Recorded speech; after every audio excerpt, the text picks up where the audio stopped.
বলছিলাম আপনি কি এই বিল্ডিং এই আছেন? জি জি, আমি এই বিল্ডিং এ আছি।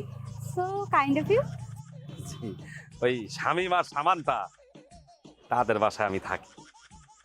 আপনি কি তাদেরকে চেনেন? হ্যাঁ হ্যাঁ, চিনি তো, চিনবো না কেন? শামীম আমার স্বাস্থ্য ভাই আর সামান্তা আমার কাজিন সিস্টার। আচ্ছা। আমি আসছিলাম এখানে একটু আমার ব্যক্তিগত জরুরি কাজে।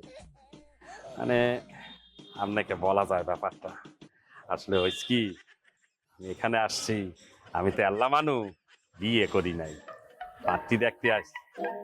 হ্যাঁ বলছিলাম আপনি কি বিয়ে করছেন? কেন? আপনার তো দেখতে শুনতে কিন্তু আপনার চেহারা ছবি কিন্তু এক্সের মাশাল্লাহ ভালোই আছে।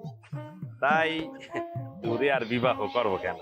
আত্মীয়তা তার দূরে করা যায় না, কাছে করা ভালো। সম্বন্ধটা কাছাকাছি থাকলে ভালো হয়। তাই বলছিলাম আপনার মতামত। আমার মতামত পরে জানাচ্ছি, আপাতত মতামত জানাচ্ছি। আপনি একটা ফালতু লোক। চেনেন না জানেন না একটা অচেনা মেয়েকে বিয়ের প্রস্তাব দিয়ে দিলেন।